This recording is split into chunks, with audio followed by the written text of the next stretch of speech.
రేవంత్ రెడ్డి గారు మాట్లాడినట్టు నా గతంలో చంద్రబాబు గారు సీఎం అవడానికి ముందు అయిన తర్వాత చెప్పిన మాటలే దాదాపుగా అదే రకంగా గుర్తుకొస్తున్నాయి. Right, okay. మన శివశంకర్ గారు దీని మీద మీరు కూడా మాట్లాడండి. అమరావతికి సంబంధించి 40,000 కోట్లు అప్పు తీసుకురావడం కోసం 80,000 కోట్ల ఆదాయం వస్తుందని ఒక కల్పిత గాథని సృష్టించినట్లా, లేదా నిజంగానే వచ్చే అవకాశం ఉందా? మీరు కూడా మాట్లాడితే మిగతా అంశాల మీదకి వెళదాం. మీకు మన పురుషోత్తం రెడ్డి గారికి, సాక్షి విక్రేతలకు అందరికి ఇప్పుడు 2 అంశాలు అదే మీరు అన్నట్టు తెలంగాణ ఆంధ్రప్రదేశ్ ఇద్దరు రేవంత్ గారు ఇది చూసుకున్నట్లయితే సింపుల్ గా ఇద్దరు ఒకే మాట మీద, ఎవరైతే గురు శిష్యులు కదా, ఆయన కూడా ఎలక్షన్ ముందు ఊదరగొట్టాడు సూపర్ 6, అది కూడా సూపర్ 6 కదా. అదే 6 మొత్తానికి 6 గ్యారంటీలు, సూపర్ 6 పేరు మార్చుకున్నారు. సిమిలర్ గా అదే పథకాలు, సిమిలర్ అదే ఉంది. సో ఇక్కడ ఏంటంటే సేమ్ ఆయన అంటే అనుభవం లేక ముందు చెప్పాడు, అనుభవం వచ్చిన తర్వాత ఒక ఎగ్జామ్షన్ ఇవ్వచ్చు అనుకోండి. ఈయనేం చెప్పాడు, లేదు లేదు నాకు ప్రపంచంలో ఎవరు కూడా లేరు నా అంత సీనియారిటీ నాకు ఉందని చెప్పిన తర్వాత కూడా జగన్మోహన్ రెడ్డి గారు క్లియర్ కట్ గా అసెంబ్లీలో పవర్ పాయింట్ ప్రజెంటేషన్ ఇచ్చి క్లియర్ గా చెప్పారు, బాబు ఇది పద్ధతి కాదు, ఇలా కాదు, వాస్తవాలు ఇది చేయలేరని చెప్పిన తర్వాత నేను అనుభవిస్తుంది అది ఇది అన్నారు కదా. ఎలక్షన్ అయిన తర్వాత ప్రతి అసెంబ్లీ సెషన్ దగ్గర నుంచి రేవంత్ రెడ్డి బీదర్పులు చేతులు ఎత్తేస్తున్నాను, నా వల్ల కాలేదు ఇది అనేటువంటి మాటలు ఇద్దరు ఒక రకంగా ఉన్నాయి. సో ఇక్కడ ఇద్దరు కూడాను ప్రజలను మోసం చేయాలనేటువంటి ఆలోచనతోనే వాళ్ళ యొక్క ఆలోచన తీరు ఉంది, కానీ చిత్తశుద్ధిగా అమలు చేద్దామనేటువంటిది లేదు. ఇక రెండవది ఈ అమరావతి విషయానికి వస్తే, అమరావతిలో ఏదో పేపర్లో వచ్చారో తెలియదు అనేటువంటి సార్, ఖచ్చితంగా ప్రభుత్వమే అంటే వీళ్ళు కూటమి నాయకుల నోటి మాటలు ఇక్కడ చేతి రాతల్లాగా ఎల్లో మీడియాలో వస్తాయి. అందులో వారు వేరు వీళ్ళ అభిప్రాయం కాదు, ఒకటే అభిప్రాయమే. ప్రభుత్వ అభిప్రాయం ముందు రోజు వస్తుంది, నెక్స్ట్ రోజు నాయకులు మాట్లాడతారు, సోషల్ మీడియాలో వస్తుంది, ఐటీడీపీలో, అది ప్రజల్లోకి తీసుకెళ్ళడానికి ఒక నరేషన్ క్రియేట్ చేస్తారు.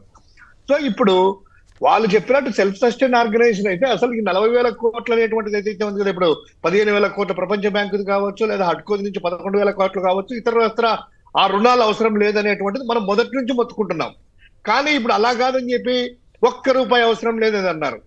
ఈ రోజు 4,000 ఎకరాలు అమ్ముతారట, 80,000 కోట్లు వస్తుందంట. అంటే ఎకరా 20 కోట్లు అనేటువంటిది వేసుకున్నారు. నేను అడుగుతాను సార్, ఇప్పుడు అంటే ఇది సందర్భం కాదేమో కానీ, ఇప్పుడు చంద్రబాబు నాయుడు గారు 5 ఎకరాల 25 సెంటర్లో కడతా ఉన్నాడు. అంటే 105 కోట్లు పెట్టి ఆ భూమి కొన్నారా? 105 కోట్లు పెట్టి ఆ 5 ఎకరాల 25 సెంట్లు ఆయనది కాదు కదా, వేరే వాళ్ళ దగ్గర నుంచి కొన్నట్టు చెప్పారు కదా. అంటే 20 కోట్లు ఉందా ఏంటి అనేటువంటిది మార్కెట్ రేటు కొంచెం బయట పెడితే కాదు మీ దృష్టికి రాలేదా?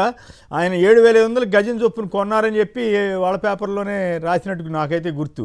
అయితే రిజిస్ట్రేషన్ వచ్చేసరికి 5,000కే పెట్టారు. కానీ ఆయన ఏం చెప్తుంటారు, గజం 60,000కి వెళ్ళింది అని మామూలుగా ప్రచారం చేస్తుంటారు. కోట్లు 4 కోట్లు 5 కోట్లు పెరిగిందని. మరి అదంతా ఏమనియా ఏంటి అనేది వాళ్ళు చెప్పాలా, లేదంటే కేంద్ర ప్రభుత్వం చెప్పాలా? ఇక్కడ 2 సార్ క్లారిఫికేషన్ రావాల్సింది. వీళ్ళు తక్కువ ధరకు చూపిస్తున్నారా, లేకపోతే వాళ్ళు కొన్న రేటుకి మార్కెట్ చేయడానికి రియల్ ఎస్టేట్ లాగా అబద్ధాలు చెప్తూ 20 కోట్ల రూపాయలు అన్నారా? ఏదో తేల్చాలి కదా. వాళ్ళు కొనింది అబద్ధము. మీరు రేజ్ చేసింది అయితే కీలకమైన ప్రశ్నే.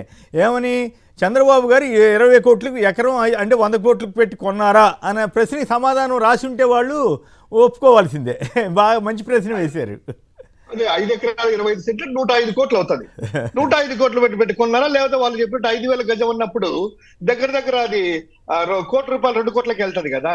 సో ఇది ఒక రియల్ ఎస్టేట్ సార్ స్టంట్. రెండవది భూములు అమ్మడానికి సిద్ధమయ్యారు.